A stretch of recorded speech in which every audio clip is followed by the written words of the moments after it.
I'm John Atack, and I'm extraordinarily pleased to be joined by my two good friends, Pat Ryan and Joe Kelly.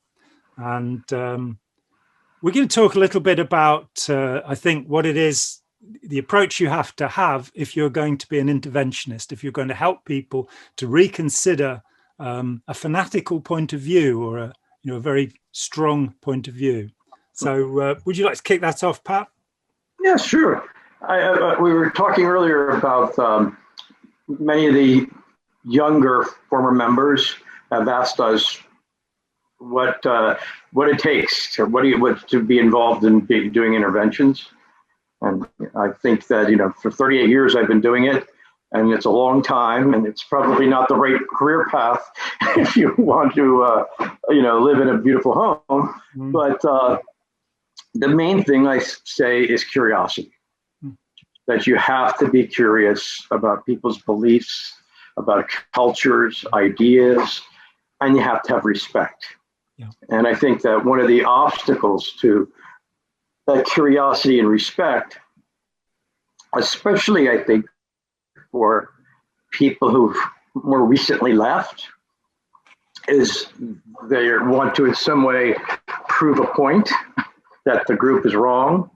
They come from a position, look, and I'm not criticizing because that certainly was my point of view when I left the group I was involved in. It's perfectly natural. It's perfectly natural to feel that way. Yes. Yeah, sure. I didn't, but I know it's perfectly natural. We litigated against the group, so that's not a casual, I'm leaving, goodbye, thanks, but no thanks approach. Yeah. So that's sort of, I think, one of the obstacles that people may have because they often want to prove that their group is bad and they're right.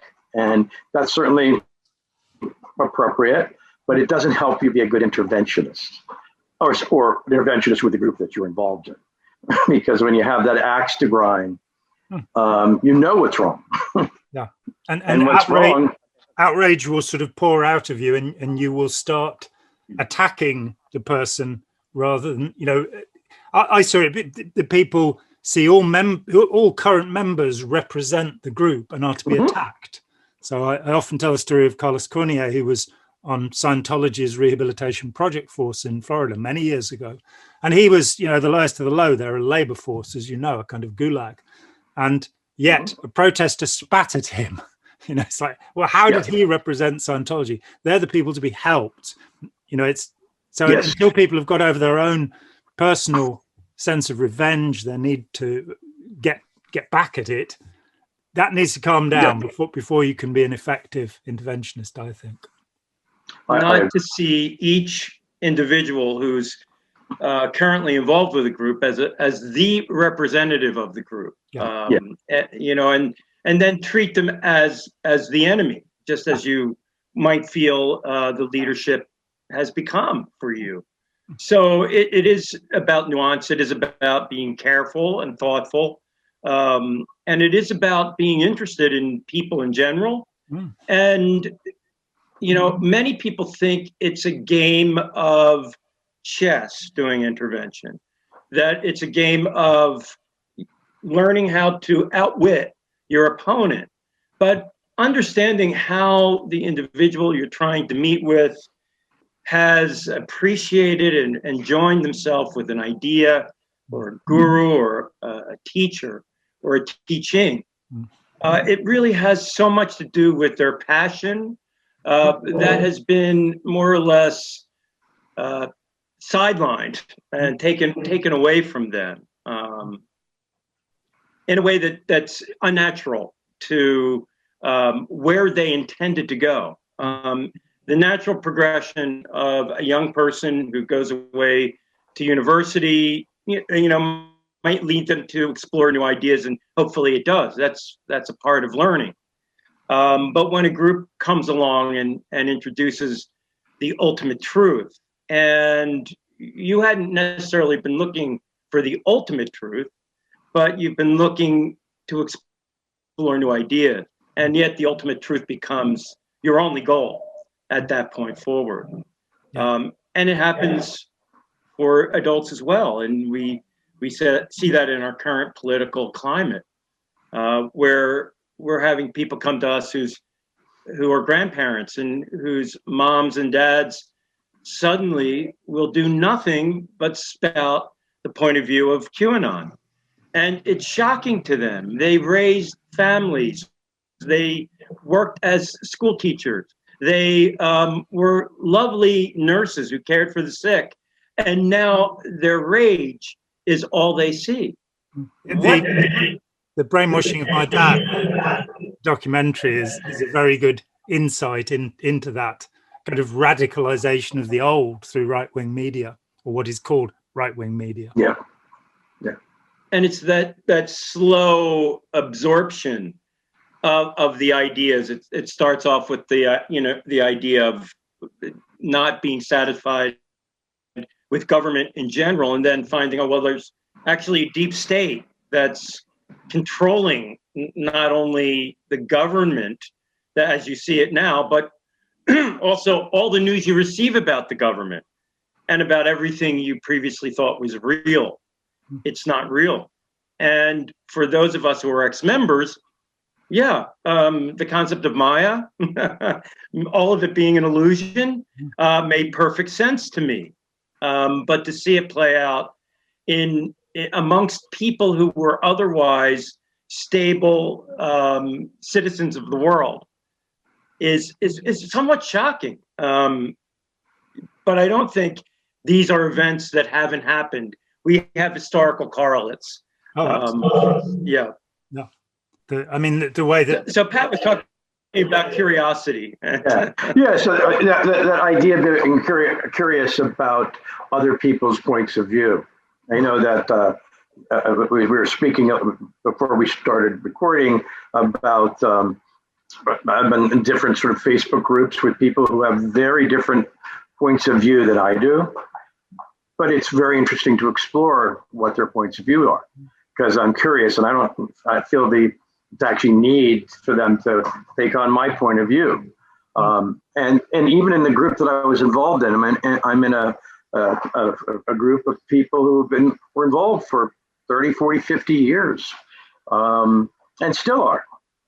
And you'd think that they wouldn't be critical of the group.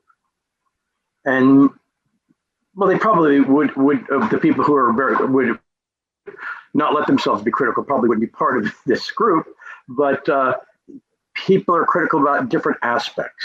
And they also, different parts of their group experience are meaningful to them. And it's not something they want to ever give away. So they can criticize possibly the research around meditation, the organization. There's areas that they can criticize. And they use words like the group is cult-like. It's like a cult. They're behaving like a cult.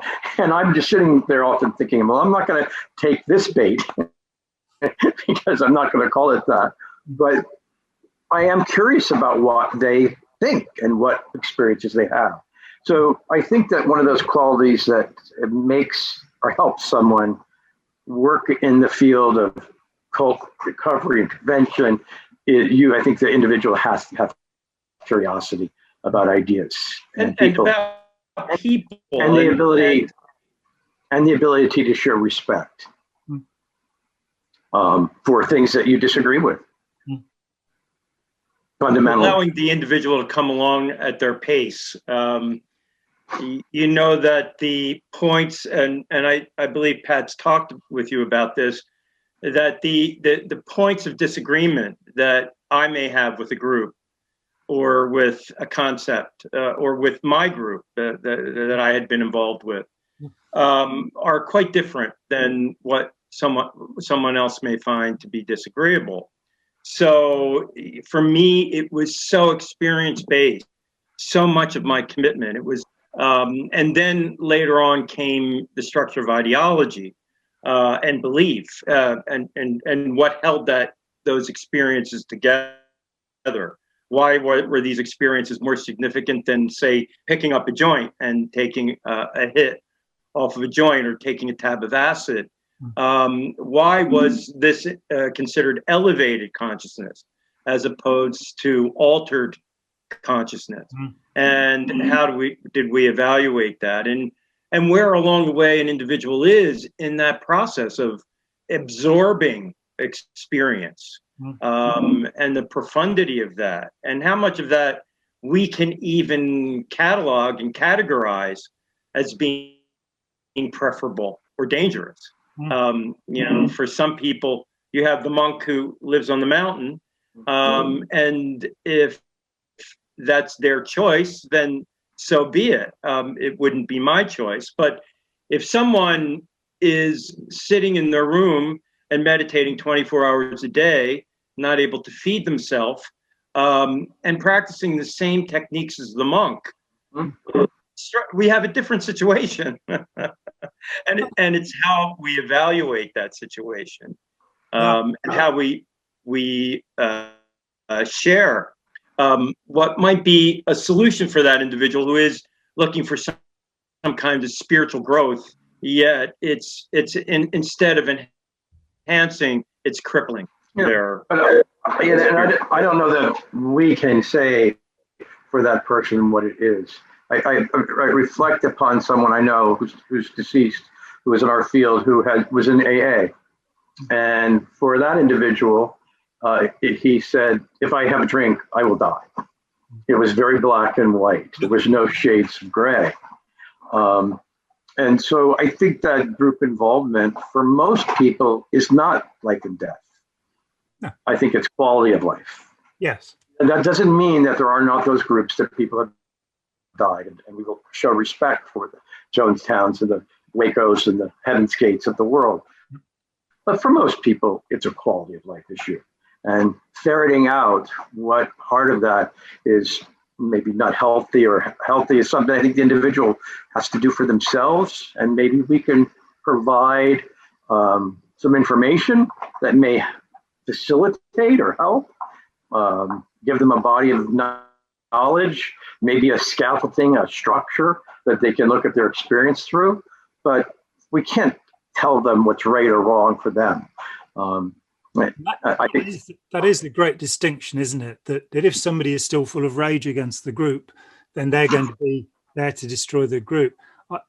When I did interventions, and it's a long time ago, it's 25 years since I last did one, but I would always explain to people that I was not there to get the person out of the group. I was there to provide information so that they could make a choice. And the freedom of choice of the member is the significant aspect. So it does take a particular temperament. You can force somebody out of something, but I'm not sure that's a very good idea. I've never seen it work. What you want is for them to take the reins. You want them to take, and generally what's happened is that they've given the reins away. They're the locus of control, their self-control has been given to somebody else.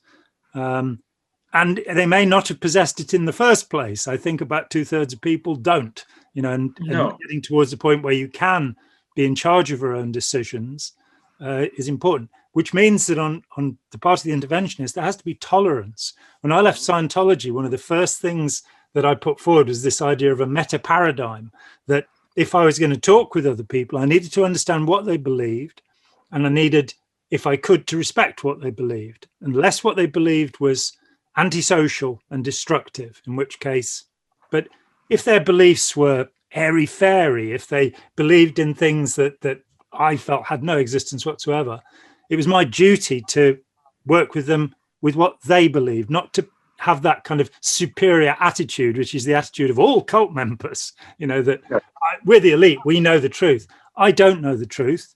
I have my own metaphors and my own way of constructing it.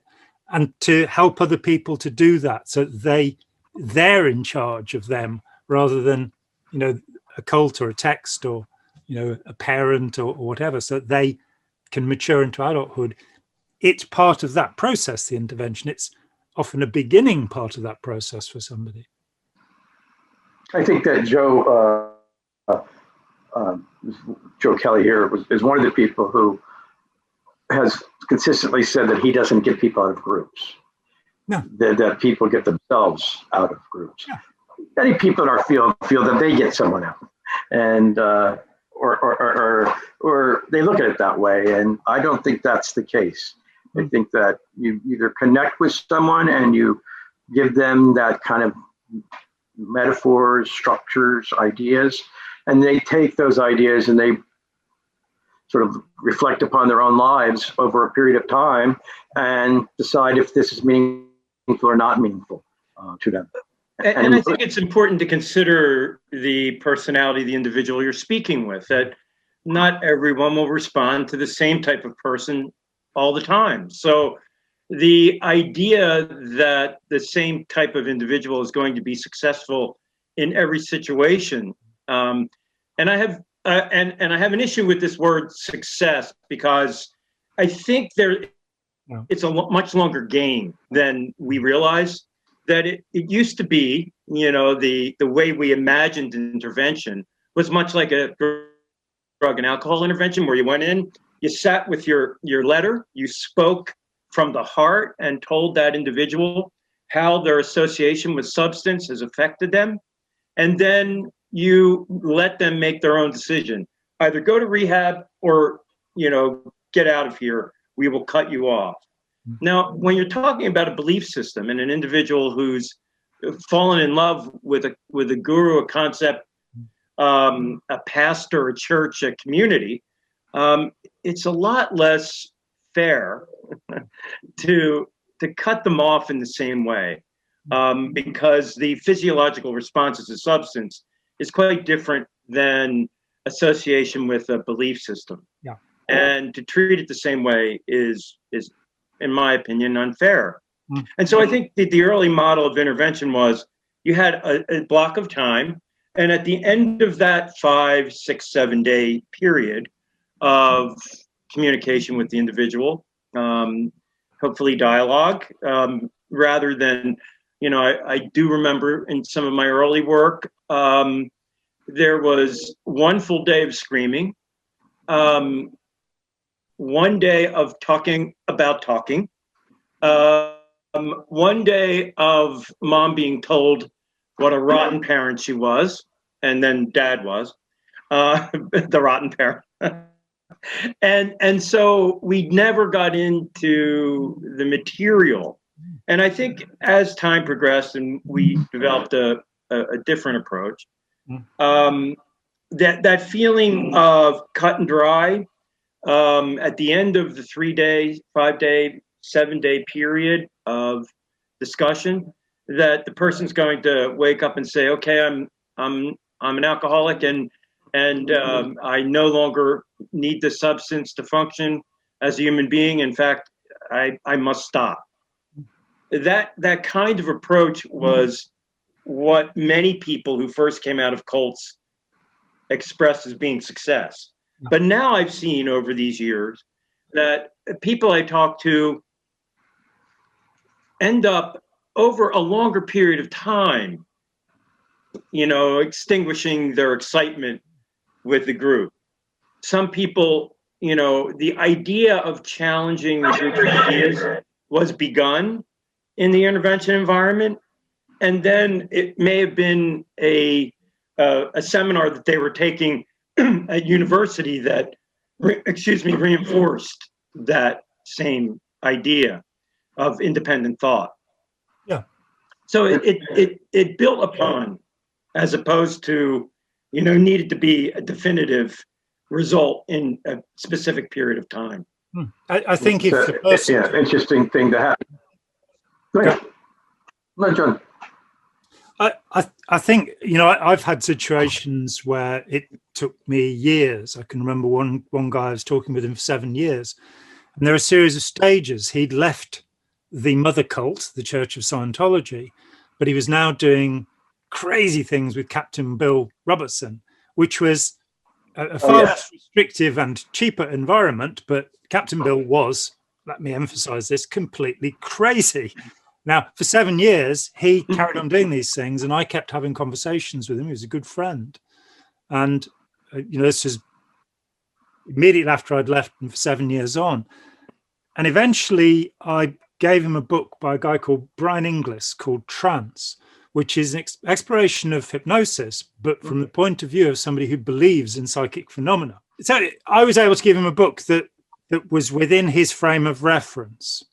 And he came back to me and he handed me the book back and he looked at me and he said, so it's all hypnosis.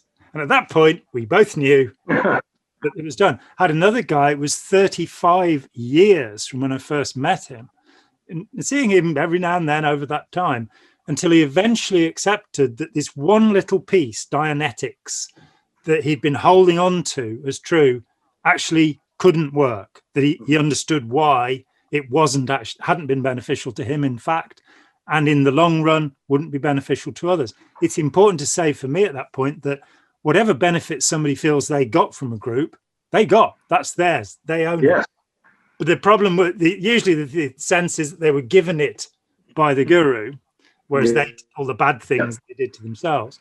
Whereas in fact, it was their collaboration and cooperation with it that worked. There are all sorts of hypnotherapy that work. I've seen people have quite remarkable results sometimes with Scientology. A guy who'd had half of his stomach removed for cancer, John McMaster, the famous world's first real clear. When I interviewed 20 years later, he still had never had any recurrence of the pain.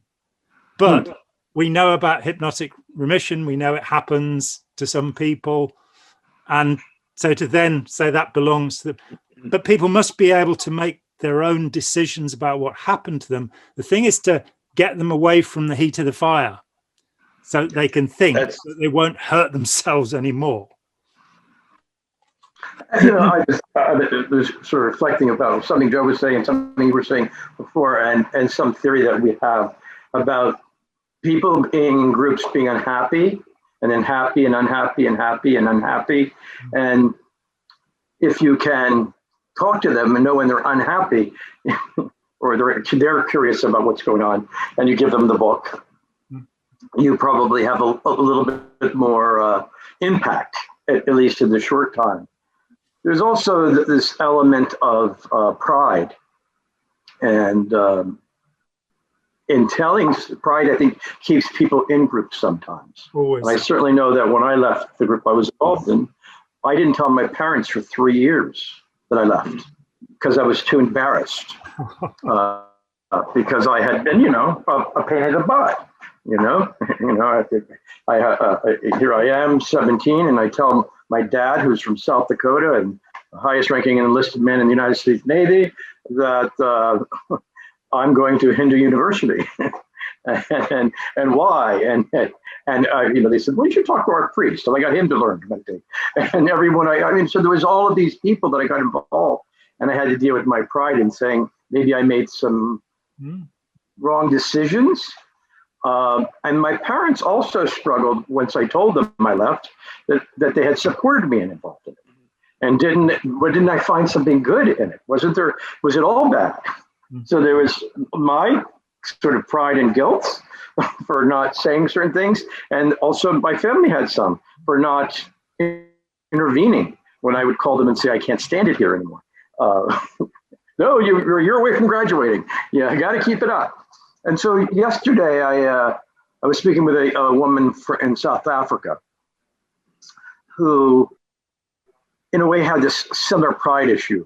She was involved in a large group awareness training, won't specify which one. And when she got involved 2 years ago, her family said, this group is not a good group, and here's why. And her boyfriend said the same thing. And all of her friends sort of indicated that it was difficult. And so the last time she actually did any training was in August, but she doesn't know how to tell her family or her boyfriend, who's living in the same house with her, that she's wrong. And so she wrote me the question. She said, do you think this group is a cult? And I said, I don't label groups cults. I think I thought about cultic dynamics, that maybe an individual could have a cultic relationship with a group. But if there's 1,000 members of the group, there's probably 1,000 different versions of it. So we set up a Zoom and we were talking yesterday, and I was sort of giving her the history of the group. And it just became apparent that what she was looking for was a narrative, how to explain to the people that she had recruited, that she feels bad that she recruited. How does she explain to her family that she had told them they were wrong? How does she explain to her boyfriend that she's living with? And she kept on looking over at her bed, which was covered with all the notes and research she had done over the last month. But she didn't know how to tell them that she made a mistake. And she said, but I got stuff out of it. And I said, well, that's sort of, there's the art. And sometimes I think that, I recommended that possibly she attend maybe one of these online support groups, not for because she was damaged in some way, but to see how other people talked about their experience. Maybe that she could come up with a narrative that was meaningful to her and honest, and that she could use to explain her experience to other people. Because it's that balance, that tension between, well, I did get these things out of it, and I also think it's manipulative. And now when I look back, I really manipulated people, and I don't like what I did, and I feel like I have an obligation to go and fix that. And so she hasn't come up, she's from the US actually, and she hasn't come back to the US because she doesn't know how to tell her family. Because it's pride. And you have to, the same position is true for anybody who's going to lose face, that you have to, for yourself, work out why it was you were attracted to it, what needs it fulfilled in you. Yeah. And you then have the opt-out clause, which is those needs are now fulfilled. I've learned what I needed to learn. Now, I could say that with Scientology, that I learned an incredible amount in the 9 years I spent in Scientology. A lot of which was to do with my own pride, because what I learned was mainly when I left. At that point, I realized that I believed in abject nonsense with no scientific foundation whatsoever, put forward by a lunatic who was a self-obsessed narcissist who probably had epilepsy. And I'd taken it in. And for some reason, it was very easy for me, to just go out there and say I was fooled, and it seemed like a good idea. But then you realize that damage to the people, so. And I think that listening to you and listening to other ex-members has been one of the biggest gifts that I've received from the ex-member community, that being able to learn to listen and not offhandedly look at them as foolish and stupid. Even being an ex-member myself, my cult's better than your cult. The idea is that, I can understand being a Scientologist as an ex-Scientologist, but my God, believing you could levitate for world peace, or that Radha Krishna created the world, and there was something called divine love that you absorb through association with a spiritual master. That's just ridiculous. Or so the listening, in that listening, you learn the subtlety of an individual, of the appeal to the individual, of these various ideas that cults inculcate and train into an individual over time. When I was talking to this woman yesterday, a young lady, was talking about, I brought up the levitation that we had learned, and I got that look like, what, you're crazy. And then I explained to her that the people who convinced me that it was real was, one of them was a Nobel Prize winner who had received the Nobel Prize in physics, Brian Josephson, in '64 for tunneling. One was the Lieutenant Governor of Pennsylvania. These are the people that were coming forward saying that they took the course and it worked. So, how do I, an 18-year-old kid, evaluate a famous Nobel Prize winning physicist? If I trusted in what somebody else said, and maybe that was a mistake. In this case, it was, but it wasn't totally outside. Oh, I'm just going to go learn to levitate. I was sold a product, and that product was sold by people who were credible in their who they were and in their credentials. And so knowing that is one thing. I wrote down two other notes. One is that she was trying to, how is she going to tell the people in the group that she's no longer in the group? And I said, why don't you think about it in terms of graduating? That you've graduated from this group, that you learned what you wanted to learn, because although you in the group you graduate from particular courses, you never graduate from the whole system. There is no end. And so I said, if you think about it as you graduated, that's not something usually someone in a group that's used to hearing. Yeah. That you learn what you wanted to learn. And then I used another analogy that Joseph Hart often uses, and that's of rites of passage. That every society, it seems, has rites of passage that people go through. Yep. And all traditional societies seem to have them. There's some African tribes that a young man is circumcised when he's 13. It doesn't sound fun. But I'm not going to join that particular religion. Yeah, well, but that particular African tribe, that young man may go off into the night for a few nights alone. There's chanting, there's drumming, there's a whole thing that brings someone into maybe an altered state. And then this thing happens, and now it's over. He's moved to the rite of passage. And groups tend to keep you in those rites of passage. They take those techniques that have been found from maybe traditions that are valid for a purpose and have you repeat them over and over and over and over and over again. And so we don't get to move through. We don't get to graduate. So it was just interesting exploring with someone last night through this technology of Zoom, what the struggles of this young woman are. And, had her parents sort of engaged me to help her leave, I wouldn't have known that she was already out.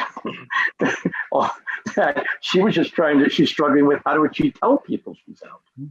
And I think that that's a difficult thing for many people. And so there is a difficulty, we're working with some families now who the thing that we're trying to work with is the idea of impatience, that once the family has the awareness that there's a problem, they need it healed, cured immediately, with no hesitation, because one more day under the influence of this destructive, nasty group is one more day in hell.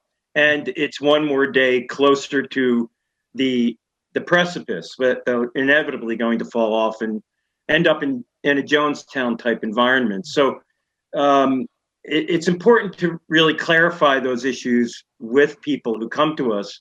What does it look like when someone is investigating their own release from a group system? And who normally leaves? What's that look like when someone does it on their own? Because that helps inform how best to approach someone who you may want to intervene with.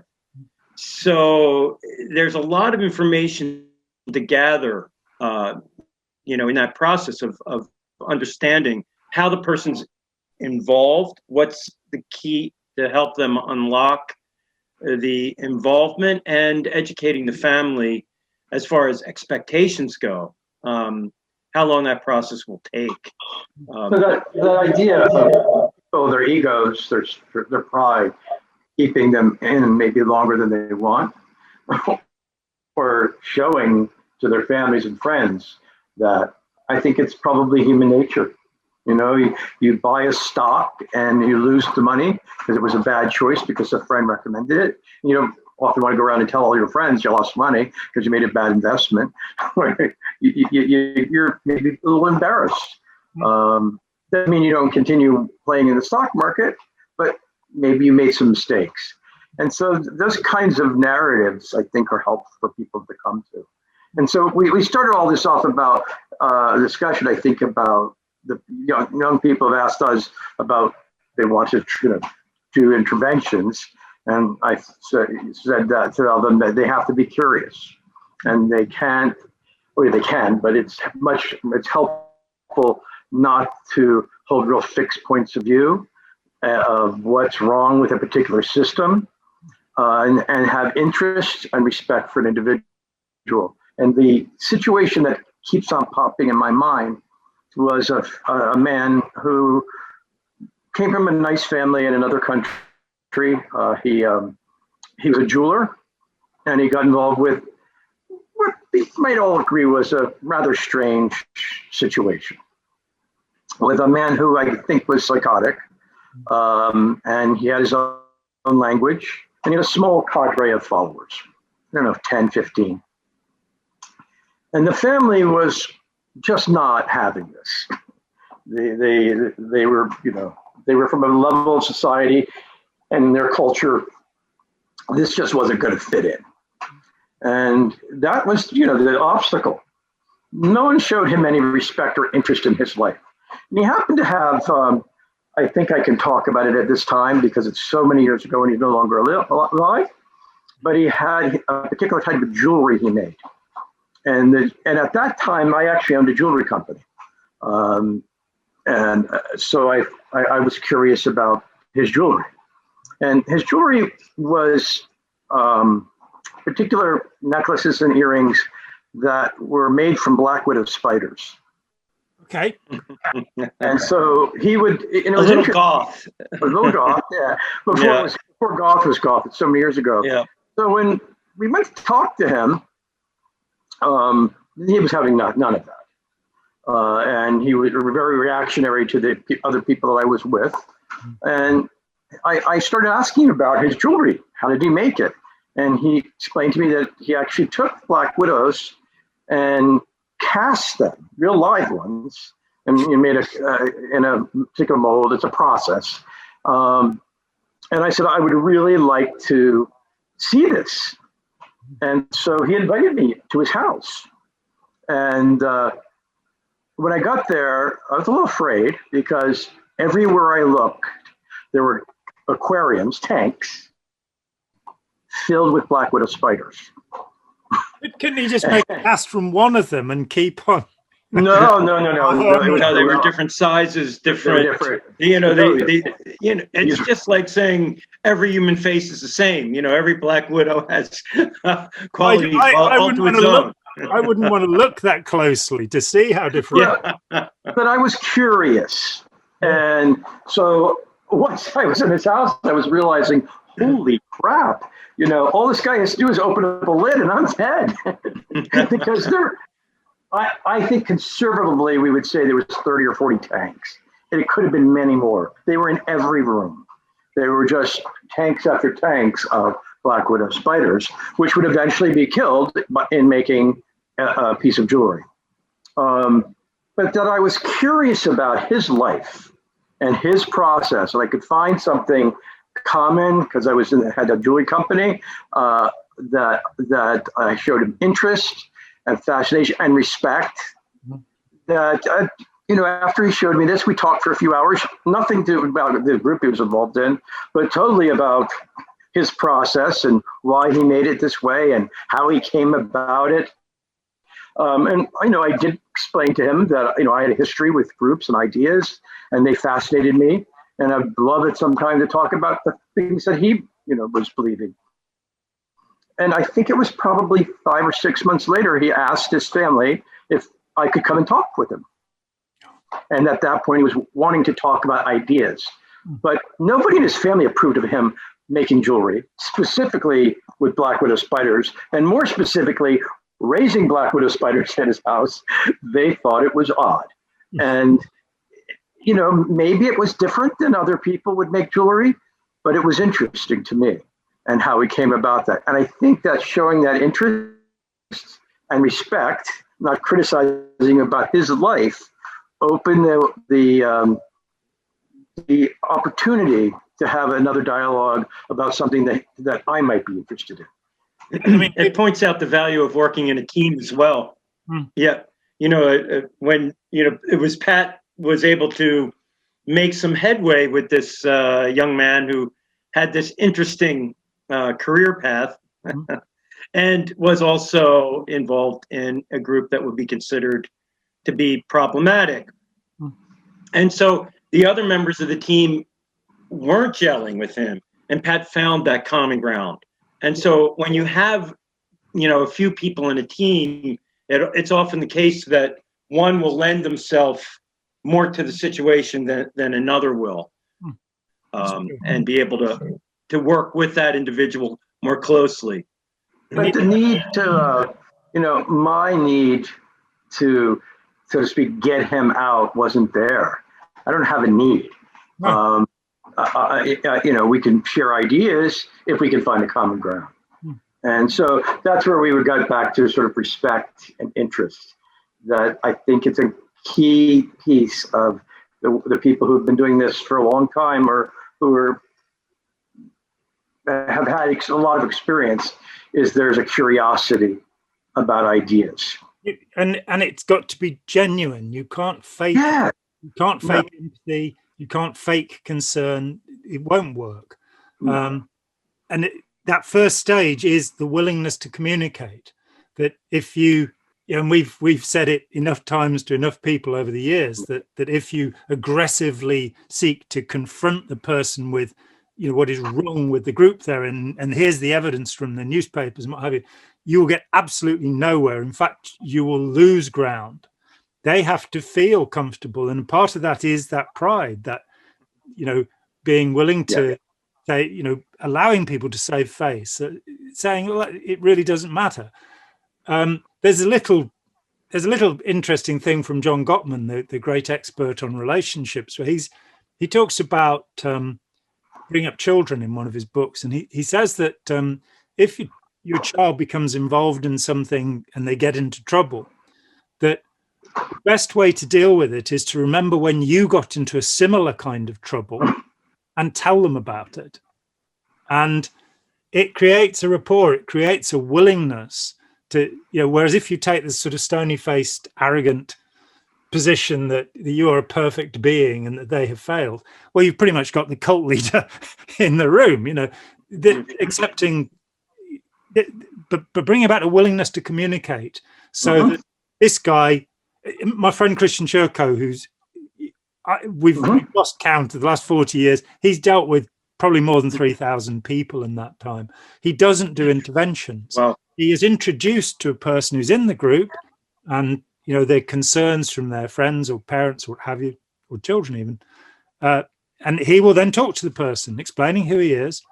And this process might take, whenever they want to talk to him, he's there. But he won't attack the group they're in. He just provides somebody on the outside who is also working with the family to get the family dynamics working as well as possible.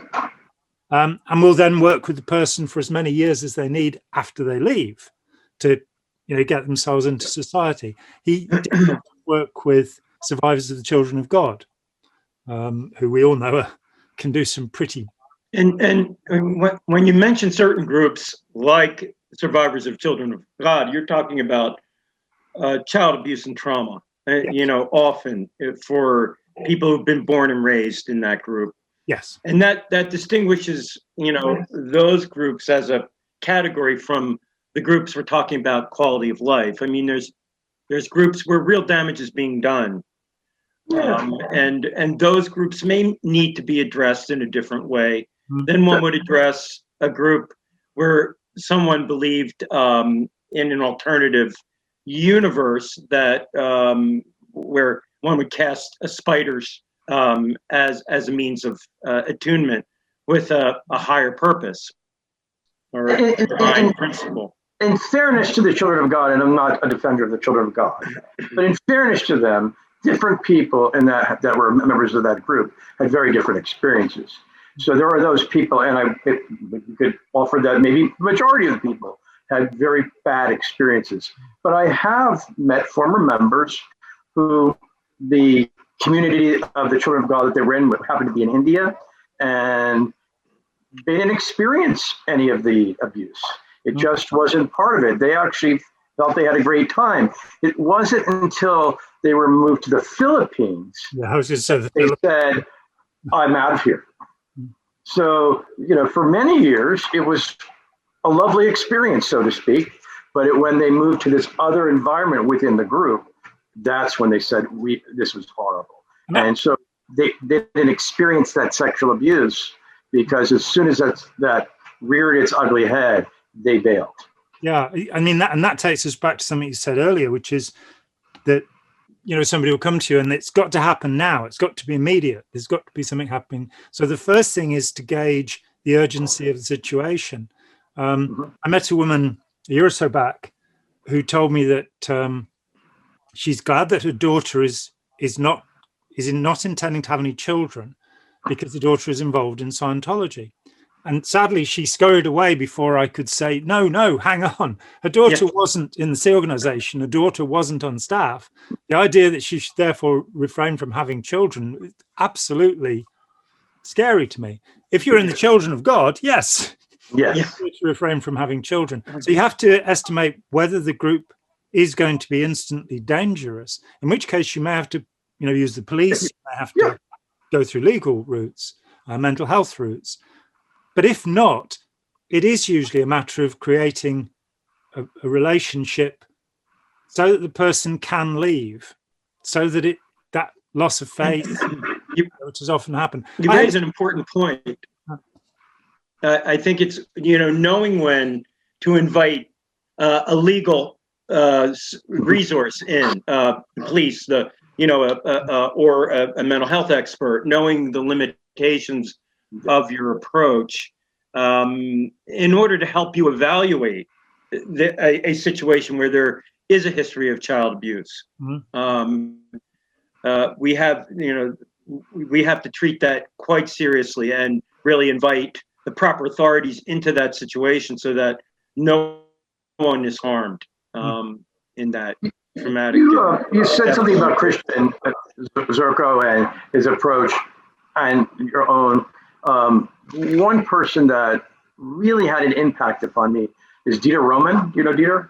Yeah, I do. Yeah. He's a very amazing person to me. And he was with the Children of God, and yes, yeah. But the work he did, there's two things. I did an intervention with him very early on in my career, and he used a term, and it may have been the translation of the German to the English, but he used the word story. And he thought of each, in America, we call them the cases. And he said, no, they're stories, they're people's lives. And he talked about how the person we were going to talk to, he had been developing a relationship with this guy for maybe a year. It was a story, it was someone's life. It wasn't one thing. And that kind of term for me, story, created this sort of shift in my head from thinking it as almost like a medical condition, someone's under influence, to a life.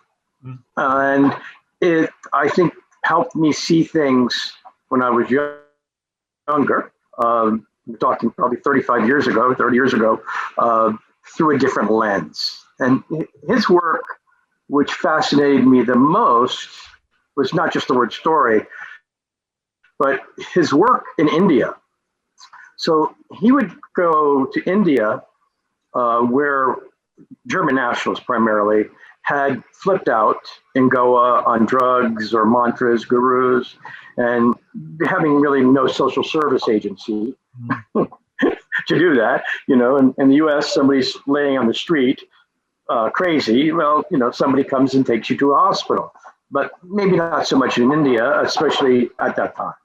And they were like the lost boys of the fundamentalist Latter-day Saints, but in India. And these were folks who had flipped out on the guru acid, if you will. The experiences of untrained individuals who were playing mind games with a Western audience that had no standard to measure the value of what they were being taught. And there were individuals who were only too happy to be the leader of such individuals who were looking for the alternative as opposed to some kind of new and enlightened reality. So what Dieter was doing was he was B. Griffiths was a Catholic monk. I don't know what order he's from. And he had an ashram. It was like a Christian ashram, I think in Goa. And so he would be able to stay there, and he could go out. I think he did it about 6 months of the year, and meet the people that were sort of out of their mind on the streets, that were German nationals and other Westerners, and begin developing a relationship with them, nursing them back to health enough, finding a place for them to sleep so that they could then get a passport so that he could get them back to Germany. And this process was not an overnight process. No. And so I think that informed his approach.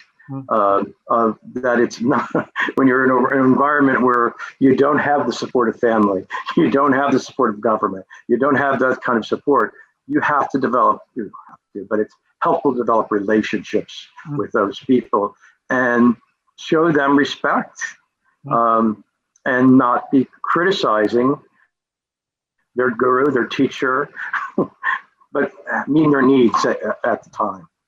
And the Dialogue Centre International, which is now sadly gone, existed for it. Only Mike Gard in Ireland and Christian Churko in England still exist. But they were in Thailand and India, and they were originally set up, I think, in the 70s. Yeah.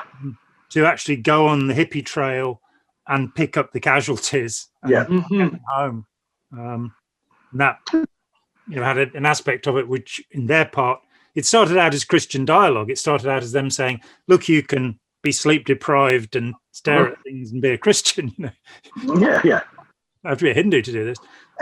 So I think that these are when we get, I keep on want to go back to that word respect and interest for the people who are interested in working in this field. I think you have to find in yourself something that you can agree on or understand, something that in what the person believes that you can appreciate, so that you can have a common ground to talk about. Because if you go into a relationship with someone and you only find problems, they don't want to be around you. No, absolutely not. And I think that we are, another field has opened up. We're people who learned how to talk to members of pseudo-religious groups, of commercial groups, therapy groups, and large group awareness trainings, things of that type. And what in the 1990s, I moved my area of study to terrorism. I figured that I was looking at pretty much the same thing, only with guns and bombs, and that we're just slightly. We were all there at Rotterdam, where the Radicalization Awareness Network, you gave an excellent presentation. Yes. They still haven't really got hold of it, that we found ways of talking to people. And the only other place that I've seen it is, say, in Chris Voss's work with hostage negotiation, where you are actually, it's a quite different situation and you can't apply the rules that it is. Yeah. It's kind of more urgent. The stakes are much higher. And learning how to get this into the society, that there are ways of communicating with people which are not actually being taught anywhere in our educational system, that there are ways of helping people to think better. There are ways of, I come back to this question of certainty, which I think is the essential question that William James talked about noesis 120 years ago, which is the feeling of knowing. And I think that is fundamental to where we are, because we become sure of things. We become sure that the Q drops are all true and that the swamp is draining and all of that kind of stuff.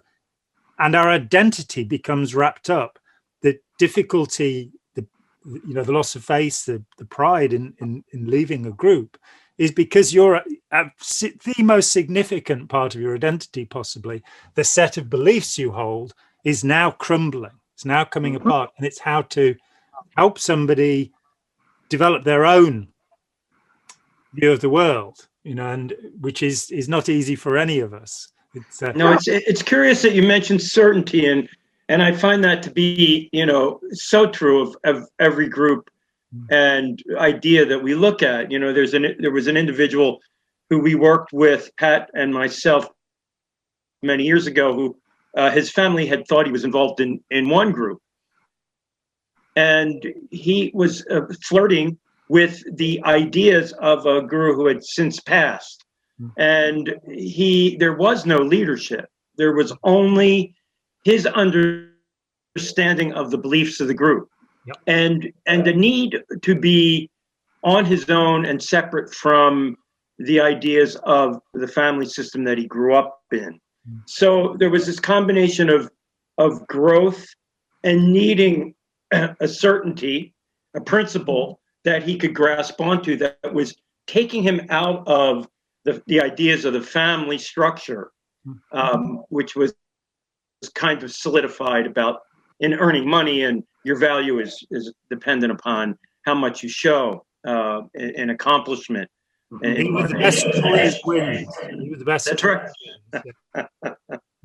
And so he was his values were, sort of that of the wild man surfer, exploring the world and the wilds of nature. And this group, which was founded by a guy named Freddie Lenz, and he eventually committed suicide himself. Yep. But he left some doctrine behind, and the family was certain that he was in the structure, and yet he had just been flirting with it. So the more that they insisted that he was involved in this group, the more he explored the ideas of the group, and the more he delved into the concepts that they were trying to draw him out of. So he needed that certainty. He was looking for that, but it wasn't delivered in a normal, what one would call group setting or cultic group or structure. It served a purpose for him in removing himself from a family system that he found difficult to extricate himself from, so that he could become himself individually. But that term certainty, I think, is in some ways the thing that we target in our work is the nature of internal worlds. Yes. Thing that makes you know something's true. The way I explain it frequently is the way you know your mother's your mother.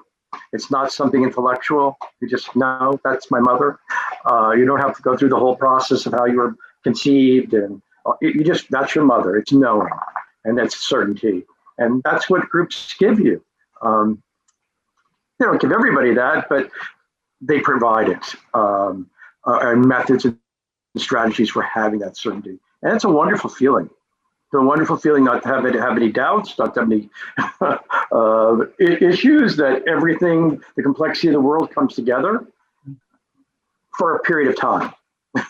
And then I think there's that, it's just fading away, and there's that trying to achieve certainty over and over again.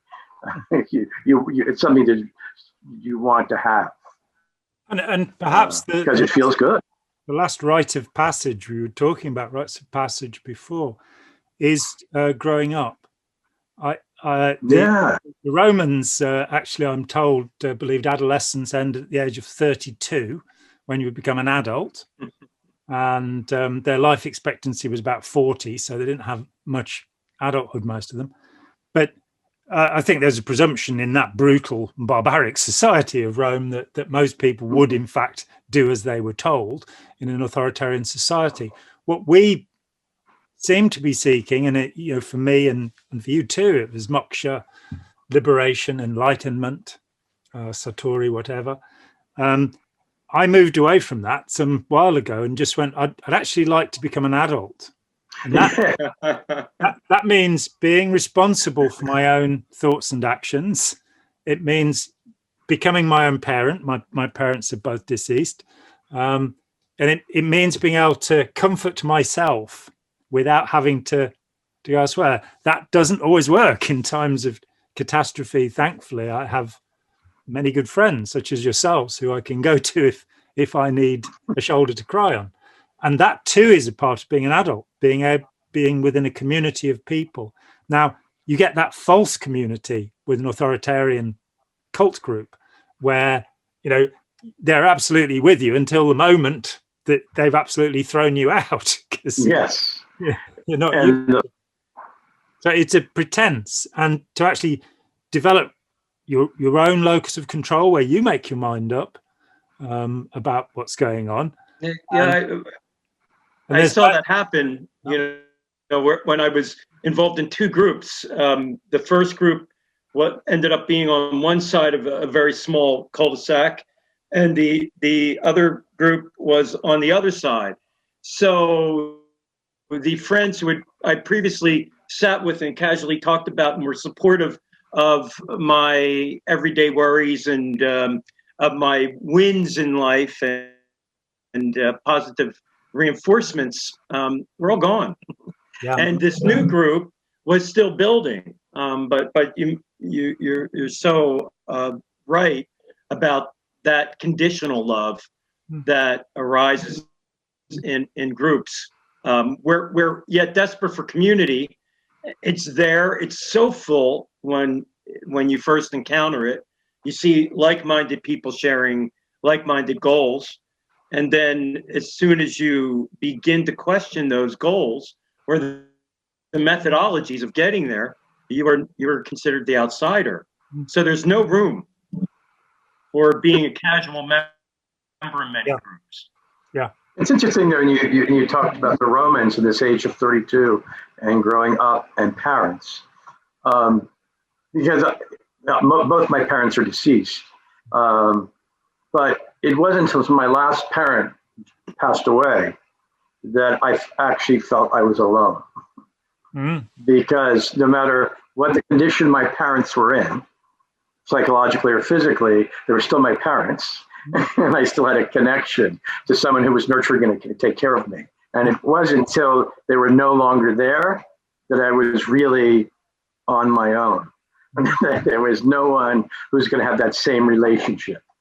And knowing that, and then reflecting upon a group, it's you never have that same relationship. And not all people have that relationship with their parents. That they're there for you in some way, but you're never alone. Because for most people that come from healthy families, they're there for you. Yeah. But there is that point when they leave, that you're now the person who charts your own destiny, because there's no one to fall back on at that deep level. The level of, your mothers, your father, that certainty, that connection. Yeah, I mean, you could always get into ancestor worship and you could put cigarettes out for them. But I was very lucky because the last 17 years of her life, from the age of 77 onward, I was either living in the village where my mother lived, or much of that time actually living in the house. The last 5 years looking after her, and it's a fascinating experience because she grew up as a Christian. She was a Sunday school teacher. She did all of that. When I was a kid, we went to church every week, and she followed me into Scientology. Wow. And she went to make sure it wasn't going to harm me. Yeah. And she ended up being in it for 8 years. Wow. Taking courses and doing all of this stuff. And so at the point of your departure, did she leave simultaneously, or was there a gap? She was up in the Midlands, and I was down on the South Coast. And what happened was that one day she went into the organization at Birmingham, and the friend that she was doing a course with said to her, "What will you do if John is declared suppressive?" And my mother left immediately. She just packed a bag and put a handbag together and left, because that was just not a possibility. But our family dynamic, and as you both know, the most horrifying thing is seeing when a family comes asunder because somebody decides to leave. But it meant that because she'd been through these things, and she would say, I don't want to go to heaven.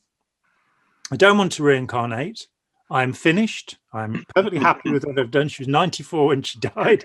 Wow. And so I had this really marvelous experience, which is saying, the fear of death, so what? But what you say is true. For me, because I did find out so much about my mother over the years, but certainly over the last 17 years, things I'd never known, that it was almost that I integrated her into me. There's a great value in that. Yeah. Proust, apparently, and I've never read Proust, said that when somebody dies, you take a cutting from them and place it in your heart. And so I don't feel sad about her having died. It's 9 years ago now.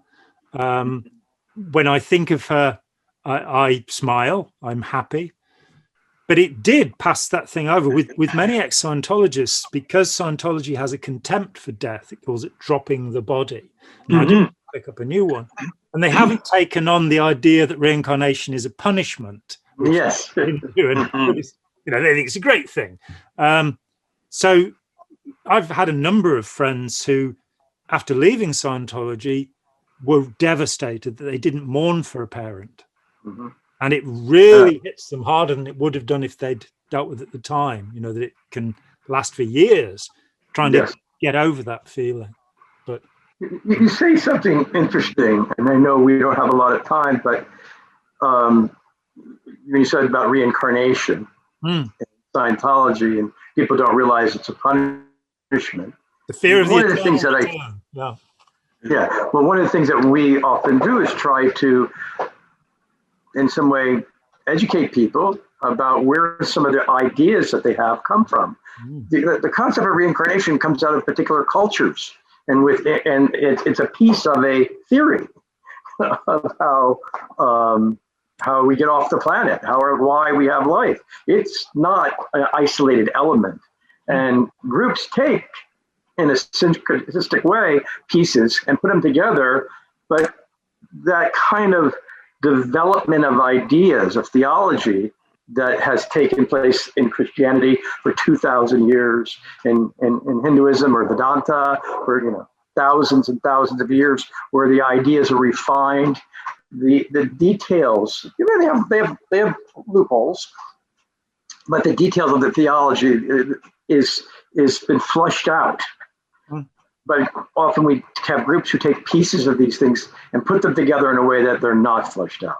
And when you start questioning any piece of it, the house cards sometimes start to, come apart. And I think that's one reason some groups don't want you to explore these other ideas, because then you might come to the understanding that your understanding of reincarnation not being a punishment, that it comes out of samsara, and we try to get off this reincarnation wheel, not come back. That's not the goal. But they use it in a different way.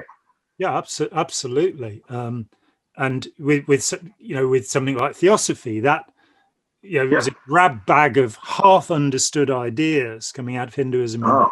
It becomes then the I Am movement and all of the dreadful little offshoots of that. And it just gets further and further away. You get the idea that somebody of less and less intelligence has looked at this material. And the spiritual dilettante. Yeah.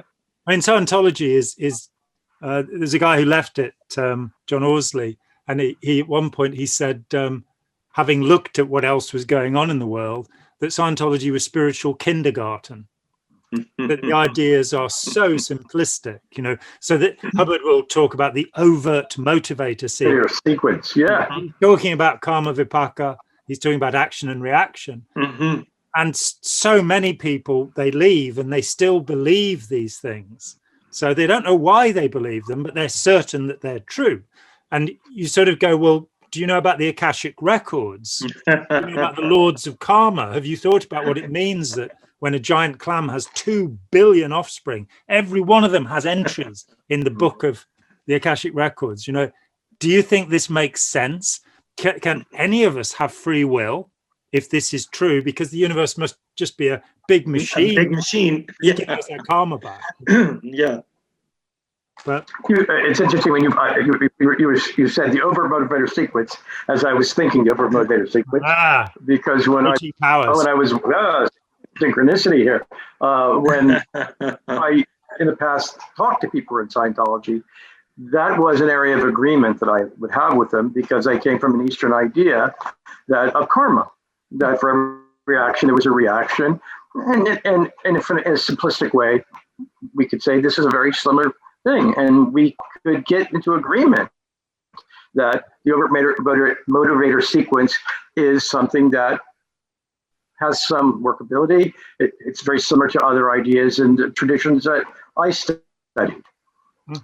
And we could have an area of agreement. But then I could talk about at some point, what are the overts that Scientology has done that has brought about the motivators of the bad press, the negativity.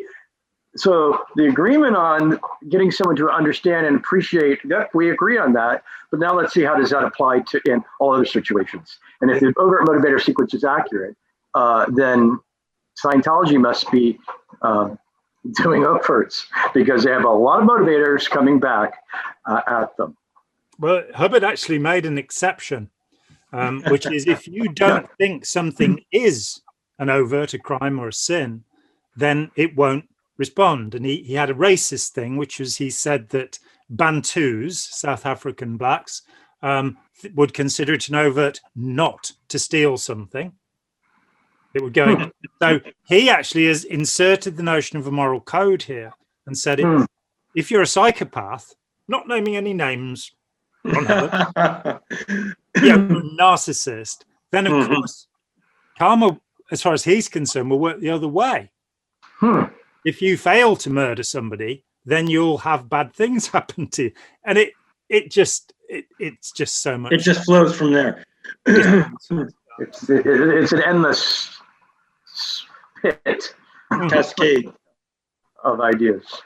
Okay, well, I think we've covered a lot of ground, and I've found the conversation very fascinating. So, well, thanks for having us.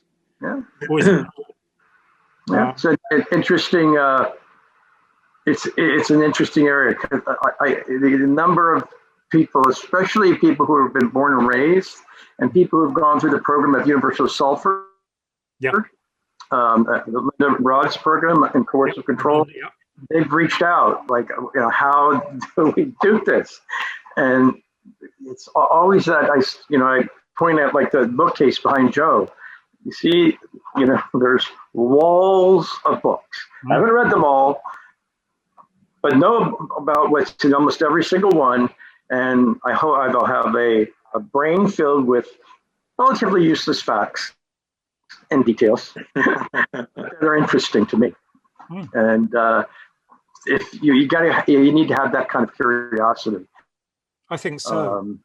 To work with a broad band of groups, but not. I mean, if you specialize in a particular group, maybe you don't need to have all this kind of information. But I think it's life is much more rich when you can appreciate all these different cultural ideas. And today, now that we're experiencing this new wave of interest in totalism through looking at extremism in our culture in the West and in the East, with jihadism and Salafism, we have all of these isms, and there's not a singular leader. It's almost like the leaderless group developing, or the hidden entity, all with an agenda, for a purpose. You can see an agenda underlying it, and understanding that helps you be able to educate those you're most concerned with. Understanding what that agenda down may be. Another trail. I have a client in 4 minutes, so I need to get off so I can get ready for it. It's been great talking with you. I'll carry on talking with Joe for a little while, and okay, I'm going to jump off. I'll see you again in a few minutes' time. Hi, John here. Thanks for watching. We'd appreciate it very much if you would click like, as well as subscribe, and click the bell for notifications. Every dollar helps, and we welcome new patrons on Patreon, or you can make a one-off payment with any currency through PayPal. Thanks so much.